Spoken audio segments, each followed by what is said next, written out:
Please start the live stream.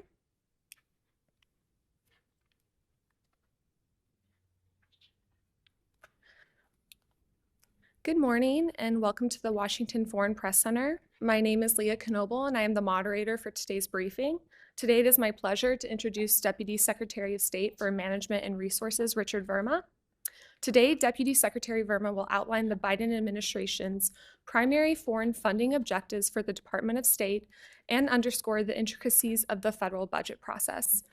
We are also joined by, on my far right, Roman Napoli, Deputy Assistant Administrator for Planning, Learning, and Resources for USAID. Next to him, the Director of the Office of Foreign Assistance, Tracy Carson, and the Director of the Bureau of Budget and Planning, Douglas Pitkin. They will participate during the Q&A portion of this briefing. Just a reminder that this briefing is on the record, and we will post a transcript and video of the briefing on our website, fpc.state.gov, later today. For the journalists joining us on Zoom, please take a moment now to rename yourself in the chat window with your name, outlet, and country. And I would now like to invite Deputy Secretary Verma to begin with his opening remarks. Great. Leah, thank you so much. Good morning, everyone. Thank you for being here. Greatly appreciate it. The budget request we sent to Congress on Monday would allow the Department of State and USAID to continue advancing the Biden administration's vision of a free, open, secure, and prosperous world.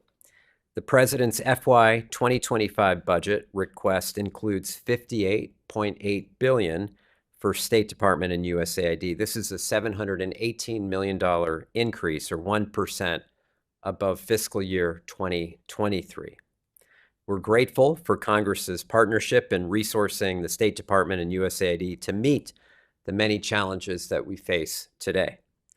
U.S. diplomacy and development are more essential than ever to solving global challenges and to upholding universal values. Over the past year, the United States, with our friends and allies around the world, has faced a range of significant challenges. From the conflict in the Middle East to Russia's ongoing brutal war against Ukraine to historic levels of irregular migration and forced displacement, to unprecedented and growing global humanitarian needs. Our budget request invests in the personnel, the programs, and assistance that the State Department and USAID need as we stand at the front lines of these issues. Allow me to outline some of our highest priority areas in the request. First, we must employ all the tools at our disposal to outcompete China wherever possible.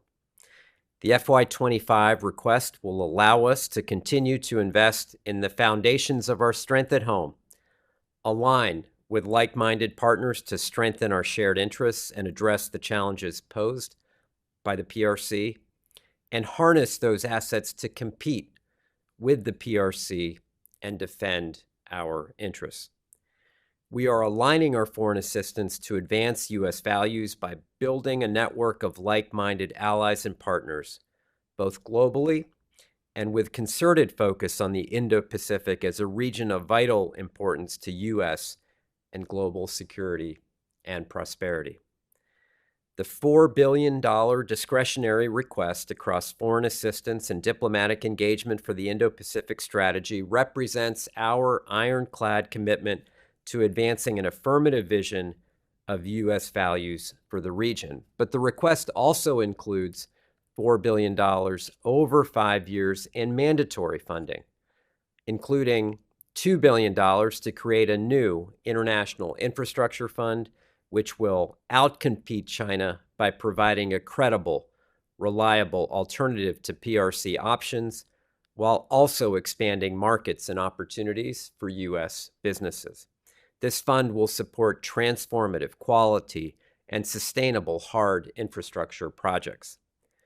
Additionally, we are seeking $2 billion to make game-changing investments in the Indo-Pacific to strengthen partner economies, to improve good governance and the rule of law, bolster connectivity between partner countries, and support their efforts, including through multilateral fora in building resilience and pushing back against predatory efforts. Our second key priority in this request is ensuring Russia's war in Ukraine remains a strategic failure. We are requesting $482 million, which would sustain crucial support for Ukraine in its resolute defense of its people and independence from Russia. Our request also provides the resources needed to deliver critical economic development and humanitarian assistance to Ukraine's brave and resilient citizens. Let me be clear, though, these funds are in addition to the October 2023 National Security Supplemental request. The FY2025 resources start reestablishing a base budget for core and enduring programming for Ukraine, but they cannot replace the funds requested as part of the supplemental. Third, advancing peace and security in the Middle East remains a top priority for us, including working with our partners to end the conflict between Israel and Hamas and deliver life-saving assistance to Palestinians.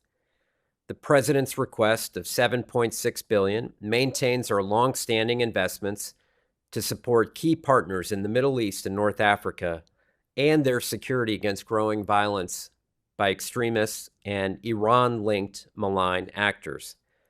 The funds would unlock resources to partner with citizens of the region, foster economic growth, and advance good governance and respect for human rights. Fourth, delivering solutions to shared global challenges such as irregular migration and forced displacement, countering synthetic drugs, a rapidly changing climate, and a growing humanitarian crises around the world. Now, to do this, we are mobilizing resources to promote economic prosperity, grow energy sectors, strengthen health systems, invest in food security, and to mitigate the impacts of the climate crisis. Our partnerships are crucial to tackling these global challenges and ones that affect our own hemisphere, including irregular migration, forced displacement, and the illegal synthetic drug crisis in the United States. Contributions to international and peacekeeping organizations include some $3.1 billion. The United States' multilateral contributions are indispensable to shaping international institutions and partnerships critical to our national security interests.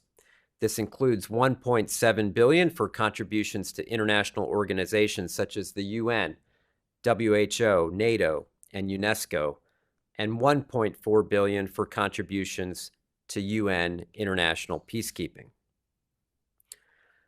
Fifth, we will continue to work to ensure U.S. interests and values are protected in the digital and emerging technology sector. We are grateful to Congress for providing $500 million over 5 years to work with our partners and allies to secure and expand our critical semiconductor and supply chains and promote the adoption of trustworthy telecommunications technologies. Now, success in all of these policy areas is not possible if we do not have the people, the platform, and the tools to achieve these objectives. And so to that end, with FY25 funds, we must also continue the Secretary's ambitious agenda to modernize American diplomacy, to ensure we are equipped to seize the opportunities of the 21st century. The $6.2 billion request for diplomatic operations will strengthen the department by improving the global workforce, including our locally employed staff at our embassies overseas. We've requested $5.6 billion to keep our people, our buildings, and our information around the globe safe and secure, including for an expanded presence in the Indo-Pacific, in Libya, and in the Eastern Caribbean. Finally, our request will enhance the department's consular services for passports, visas, and services overseas. Increased staffing and IT capacity will reduce wait times and improve customer service that many Americans and many visitors to the United States counts on. So as you can see, this is a very comprehensive budget.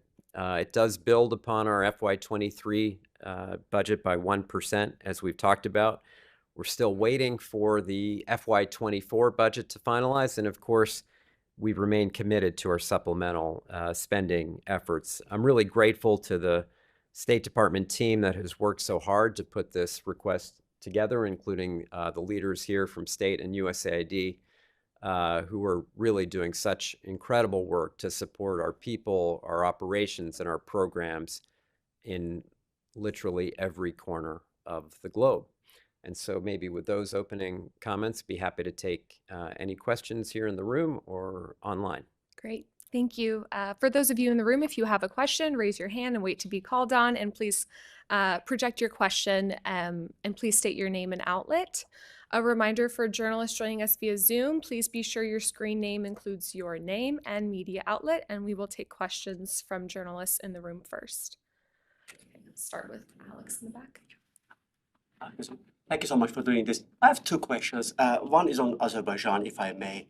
Unlike last year, in your request this time, you did not include any funding for anti-terrorism and demining and related areas. I'm just wondering whether this is related to 907, because it doesn't say anything. There's some ambiguity in the document about that. And secondly, if I may, it's slightly different on Ukraine. Yesterday, the president sent a memorandum to the secretary asking him to furnish up additional 126 million to Ukraine. Is it part of the current FY23? Is it in addition to yesterday's 300 million? And how is it going to be allocated? Thank you so much. Yeah, thank you for the question, Son. Look, on Azerbaijan, I think you know the U.S. government partners with Azerbaijan in a range of areas on several key topics that are a priority for both our countries. The FY25 request includes support for inclusive economic growth and trade expansion, English language training, opportunities, civil society and independent media, as well as organizations defending human rights and opportunities for regional dialogues and confidence building measures. I think the request comes in around $12.5 million in bilateral assistance. That's down slightly from last year. Any additional statutory obligations that we have to certify to Congress, those continue. And so I guess I'd view the request separately from 907 as you referenced it. On the Ukraine, the PDA announcement yesterday, grateful to our colleagues at DOD and across the interagency for making that possible. Of course, you've seen what we have in the supplemental request, and you've now heard what we have in FY25 for Ukraine. The 300 million, whether it was part of FY23 or not, I defer to Tracy, who will have a little bit more detail on that. Yeah, for the assistance that was announced, it's really what we're doing ongoing right now, and what we're sort of focused here. The 482 million is sort of what we're thinking about our needs to be 2 years, or as we plan for the future out for fiscal year 2025.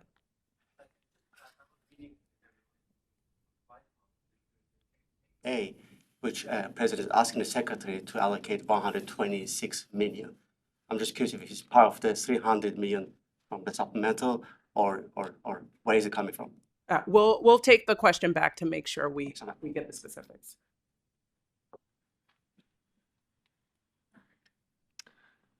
Thank you. Robert Delaney with South China Morning Post. Just a question about COFA funds for Marshall Islands, Micronesia, and Palau. We saw that the funding finally passed Congress this week, but given that we're hearing increasingly criticism from many of these Pacific Island nations that a lot of the funding is really getting caught up in the geostrategic competition with China. What can we expect in terms of non-COFA investments in ports that are not necessarily tied to military operations, roads and other projects that could be related to sustainable development.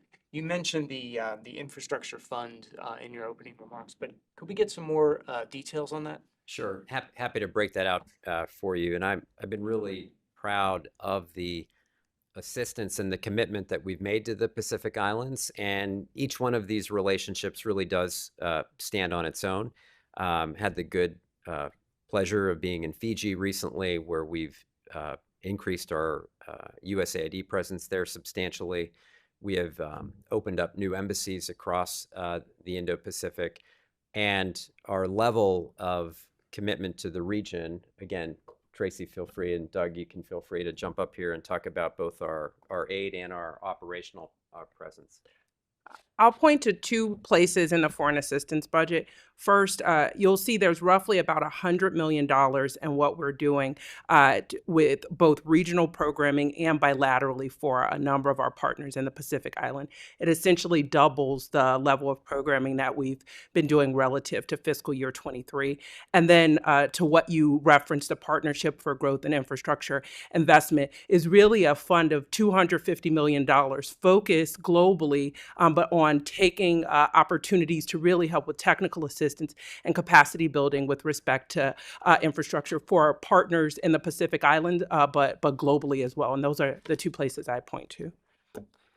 And in terms of implementing these programs, our Bureau of East Asian Pacific Affairs has the lead. And so for the third or fourth year in a row, we propose a fairly robust increase in EAP Bureau operations and staffing. We've certainly mentioned the new embassies we've opened up in Vanuatu and Tuva, and in this request, we propose resources to facilitate opening some type of presence in Kiribati, subject to the internal process and consultation with Congress, but also staffing across the region, because in many cases the support and policy and other economic programs will be managed across our regional platform. So EOP will continue to grow its capacity to help facilitate this across the whole interagency.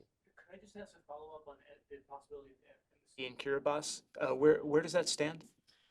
We requested resources in the budget to enable that as part of the request for EAP, and then our Bureau of Diplomatic Security, our Bureau of Embassy Construction, OBO, will then have the actual specific, but we have yet to develop a specific proposal, but we actually are planning for it in the months ahead. But nothing has been formally transmitted to Congress, and that's the first step, is consulting with Congress on the specifics of our plan, and that is still in the works. I'd also say it's, again, just given my recent travel out to the region, there's a whole set of activities going on. I was able to travel with our our ambassador for cybersecurity, Nate Fick, and the amount that's happening just in the technology cooperation and ensuring there are trusted networks and trusted providers for secure communications and advanced kind of 5G networks in the Pacific Islands was also very significant. Also, I was so grateful to our USAID colleagues for really increasing their presence across the region and doing work in every element from health to economic development to training. So there's a lot happening. We are so grateful that the COFA compact was finally gotten through, and that now gets us across that hump, but back to some regular and deepening cooperation with our Pacific Island partners. In front here. Thank you. Yeah, Kuda with Buddha Media Network. I have two questions on Iraq. One about the world security protection, what you mentioned in your report, that there is a slight increase in that numbers.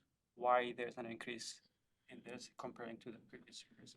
And also, you were the largest funder for the Iraqi Kurdistan, where it hosts 1 million refugees and IDPs. So do you have any breakdown from that fund that you requested from Iraq to the Kurdistan region of Iraq? Yeah, I'm going to ask both Doug and Tracy to jump in. I'll just say the WSP number is really our diplomatic security presence, and we are in more places with more challenges, and so it would only make sense that that number continues to increase a little bit as the responsibilities increase and as our global footprint also increases.